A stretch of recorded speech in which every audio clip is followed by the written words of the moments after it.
Good morning student. आज मैं आपको पाठ 13 कक्षा 10 विज्ञान का पाठ 13 पढ़ाने जा रही हूँ। उसका सब टॉपिक है विद्युत मोटर। विद्युत मोटर होती क्या है बेटा? विद्युत मोटर एक घूर्णन युक्ति है। घूर्णन मीन्स जो घूमती रहे। विद्युत मोटर एक घूर्णन युक्ति है जो विद्युत ऊर्जा को यांत्रिक ऊर्जा में बदल देती है। और विद्युत जो मोटर है वो कहाँ कहाँ लगी होती है? वे विद्युत पंखों में लगी होती है, रेफ्रिजरेटर में भी लगी होती है, वॉशिंग मशीन में, कंप्यूटर में, MP3 में विद्युत मोटर लगी होती है। विद्युत मोटर कार्य कैसे करती है? अगर जो आप ये चित्र देख रहे हो इसके अनुसार देखें तो विद्युत मोटर में क्या लगा होता है कि विद्युत रोधी तार की एक आयताकार कुंडली ABCD लगी हुई है। जैसे अब चित्र में दिखाई हुई है ना, ऐसे यह कुंडली किसी चुंबकीय क्षेत्र के दो ध्रुव के बीच में इस तरह से रखी जाती है कि इसकी दोनों भुजाएं AB और CD चुंबकीय क्षेत्र की दिशा के लंबवत हो। अब आप पिक्चर को देख के समझो कि इसमें एक आयताकार कुंडली है। देखो ये आयताकार कुंडली है ABCD, और इसको किस तरह से रखा हुआ है?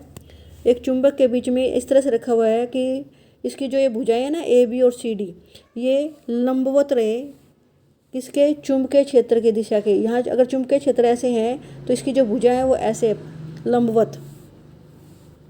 अब जो ये आयताकार कुंडली है इसके जो सिरे हैं लास्ट के, वो किससे जुड़े हुए हैं? देखो ये जो कुंडली ऐसे जाके इसके लास्ट के सिरे किससे जुड़े हुए हैं? दो विविक्त वलयों से जुड़े हुए हैं। जो गोलाकार वलय होता है ना, उसके दो टुकड़े, एक का नाम इसने रखा P, एक का नाम क्या है P और एक का Q। ये जो विविक्त वलय हैं अंदर से विद्युत रोधी हैं। इसमें से अंदर जो है, अंदर का हिस्सा है उसमें विद्युत नहीं जा सकती, जिसे एक धुरी से जोड़ा हुआ है। और ये जो वलय हैं बाद में किससे जुड़े हुए हैं? दो स्थिर ब्रश हैं और इसमें से विद्युत जा सकती हैं। दो स्थिर ब्रश X और Y। एक तरफ ये दो स्थिर ब्रश हैं X, एक तरफ Y। और फिर जो ये विद्युत जिनमें से जा सकते हैं, ये ब्रश किससे जुड़े हुए हैं? बैटरी से। और एक तरफ स्विच। इस श्रेणी में इस तरह से जोड़े गए हैं। ये X ब्रश है, ये Y ब्रश है, और इसमें से इलेक्ट्रिसिटी जा सकती है, विद्युत जा सकती है। जब ये कुंडली को हम इस सर्किट को पूरा कर देते हैं, कैसे? जो स्विच है इसमें की लगा देते हैं। जैसे ही की लगती है तो इसमें से विद्युत बहने शुरू हो जाएगी। विद्युत कहाँ से कहाँ बहेगी? इधर प्लस है, धनात्मक सिरा है, इधर ऋणात्मक सिरा है, तो विद्युत की दिशा कैसे होगी? ऐसे। हमेशा धनात्मक सिरे से विद्युत चलनी शुरू होती है।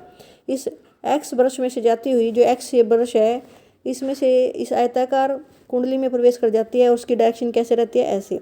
आप देख रहे हो इसके AB जो भुजा है उसमें ये ऊपर की तरफ जा रही है, और CD भुजा में कैसे जाएगी? नीचे की तरफ। जब करंट की ऐसी दिशा है कि एक भुजा में वह ऊपर की तरफ जा रही है और दूसरी भुजा में नीचे की तरफ, तो मैंने बताया था जब विद्युत की दिशा बदलती है और इस चालक को, विद्युत धारावाही चालक को किस में रखा हुआ है? एक चुंबकीय क्षेत्र में। तो इस पर क्या लगेगा? बल लगेगा। उस बल के कारण जो ये AB भुजा है वो कहाँ चली जाएगी? नीचे की तरफ। और जो CD भुजा है वो ऊपर की तरफ गति कर जाएगी। इस तरह से गति करने के कारण जो इसके ये अर्ध वलय हैं, जो Q वाला वलय है वो जब ये आधी घूम जाएगी ना, तो Q वलय X के कांटेक्ट में आ जाएगा। जो Q वलय है वो जो X ब्रश है उसके कांटेक्ट में आ जाएगा, और जो P वलय है वो Y के कांटेक्ट में चला जाएगा आधा घूमने के बाद। पहले हमने देखा जो डायरेक्शन ऑफ करंट थी, करंट की दिशा क्या थी? A से B की तरफ, और CD में क्या थी? C से D की तरफ। टोटल देखे तो ABCD ऐसे करंट जा रहा था। यूं कैसे करंट जा रहा था? इसमें A से B की तरफ और C से D की तरफ।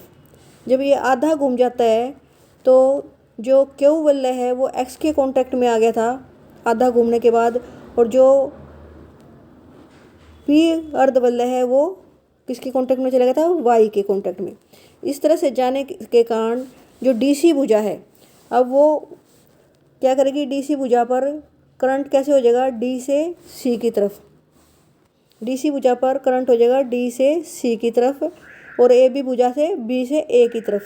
अब डायरेक्शन ऑफ करंट क्या हो जाएगी? बदल जाएगी, DCBA। पहले करंट की क्या दिशा थी, ABCD। आधा घूमने के बाद ये होगी DCBA, पहले थी ABCD। अब जब करंट की दिशा बदलेगी तो उस पर लगने वाले बल की दिशा भी बदल जाएगी। अब जो CD नीचे की तरफ, अब CD क्या करेगा, CD जो ऊपर की तरफ आ रहा था, CD भुजा अब नीचे की तरफ गति करेगी और AB भुजा ऊपर की तरफ गति करेगी। आधा घूमने के बाद जब ये आधी घूम जाएगी, इस तरह से बार बार ये घूमती रहती है, क्योंकि इस पे बल लगता है। बल किस कारण से लगा, क्योंकि इसमें से विद्युत जा रही है। आपने फ्लेमिंग का लेफ्ट हैंड रूल पढ़ा था, फ्लेमिंग का वाम हस्त नियम पढ़ा था कि वो क्या करता है, हमें बल की दिशा बता सकता है। फ्लेमिंग का वाम हस्त नियम के हिसाब से इसमें हमें, जब हम विद्युत की दिशा और चुंबकीय क्षेत्र की दिशा देखकर बता सकते हैं कि इसमें बल किस दिशा में लगेगा। और इसी बल के कारण ये बार बार घूमती रहती है। हर एक आधा रोटेशन पूरा करते ही ये बार बार घूमती रहेगी। इस तरह से एक विद्युत मोटर काम करती है। इसमें विद्युत धारा की दिशा बदलने का काम किसने किया, जो ये विविक्त वलय हैं, ये दिक् परिवर्तक का काम करते हैं। दिक् परिवर्तन मीन दिशा परिवर्तन का। और किसकी दिशा परिवर्तन करते हैं, जो इसमें से विद्युत धारा बह रही है उसकी दिशा परिवर्तन करते हैं। इसीलिए विद्युत जो विविक्त वलय है ये दिक् परिवर्तक कहलाते हैं। किसमें, इस विद्युत मोटर में। दिक् परिवर्तक होता क्या है, एक युक्ति होती है जो परिपथ में विद्युत धारा के प्रवाह को उत्क्रमित कर देती है। उत्क्रमित मीन्स उसको उल्टा घुमा देती है, रिवर्स कर देती है विद्युत धारा को। और यहाँ दिक् परिवर्तक का काम क्या कौन कर रहा है विद्युत मोटर में, विविक्त वलय। जो ये P और Q वलय थे ना, ये दिक् परिवर्तक का काम कर रहे हैं। जब हम व्यावसायिक मोटर देखते हैं, ये तो आपको पढ़ाने के लिए था। वैसे वास्तव में जो मोटर होती है ना, विद्युत मोटर, उसमें स्थायी चुंबक की जगह विद्युत चुंबक लगी होती है। और जो विद्युत धारावाही कुंडली है ना, उसमें फेरों की संख्या ज़्यादा होती है। अभी तो आपको एक सिंपल आपने आयताकार कुंडली देखी, उसमें फेरे मीन्स गोल गोल चक्कर लगे होते हैं। तो एक नरम लोहे की रोड भी लिफ्ट पर ये फेरे लिपटे होते हैं। जैसे इस रोड पर इस तरह से ये लिपट जाएगी, इस तरह से आपकी क्या मिलेगी, आर्मेचर। और उसे बोलते हैं आर्मेचर। एक नरम लोहे के टुकड़े पर इस तरह से तार को लपेटा होता है, जिसे आर्मेचर बोलते हैं। इससे मोटर की शक्ति बढ़ जाती है। जो विद्युत मोटर ना, उसकी शक्ति में वृद्धि हो जाती है। अब विद्युत मोटर कैसे काम करती है आपने पढ़ लिया। इसके कुछ क्वेश्चन हैं। फ्लेमिंग का वाम हस्त नियम लिखिए। ये मैं आपको पहले पढ़ा चुकी हूँ। फ्लेमिंग का वाम हस्त नियम क्या होता है, यदि हम अपने बाएं हाथ की अंगूठे, तर्जनी और मध्यमा को फैलाएं, किस तरह से कि वे एक दूसरे के लंबवत हों, तीनों एक दूसरे के लंबवत हों, तो हमारी अगर तर्जनी चुंबकीय क्षेत्र की दिशा दिखाती है तो मध्यमा क्या दिखाएगी, विद्युत धारा की दिशा। और जो हमारा अंगूठा है वो चालक पर लगने वाले बल की दिशा को दिखाता है। विद्युत मोटर का क्या सिद्धांत है। सेकंड क्वेश्चन है, विद्युत मोटर का क्या सिद्धांत है। यदि किसी एक विद्युत धारावाही चालक को किसी चुंबकीय क्षेत्र में रख देते हैं, किसी विद्युत धारावाही चालक को यदि किसी चुंबकीय क्षेत्र में रख देते हैं तो उस पर एक बल लगता है। उस बल की दिशा को हम फ्लेमिंग के बाएं हाथ के नियम के द्वारा प्राप्त कर सकते हैं कि वो बल किस दिशा में लगेगा, ये भी हम पता कर सकते हैं। तो और उस बल के कारण ही क्या होगा, वो घूमती रहेगी। वो जो चालक है ना, वो मूव कर जाएगा, घूमना शुरू कर देगा। ये विद्युत मोटर का सिद्धांत है। किसी विद्युत धारावाही चालक को यदि किसी चुंबकीय क्षेत्र में रखते हैं तो उस पर बल लगता है। उस बल के कारण वो जो विद्युत धारावाही चालक है वो गति करता है। विद्युत मोटर में विविक्त वलय की क्या भूमिका है। तीसरा क्वेश्चन है, विद्युत मोटर में विविक्त वलय की क्या भूमिका है। तो अभी बताया, ये दिक् परिवर्तक का काम करते हैं। क्या करते हैं, विद्युत धारा की दिशा बदलने के काम आते हैं। उस विद्युत परिपथ में, विद्युत मोटर का जो विद्युत परिपथ है उसमें विद्युत की दिशा को बदल देते हैं। तो विविक्त वलय काम करते हैं दिक् परिवर्तक का। ओके स्टूडेंट, आज हम यहीं तक पढ़ेंगे।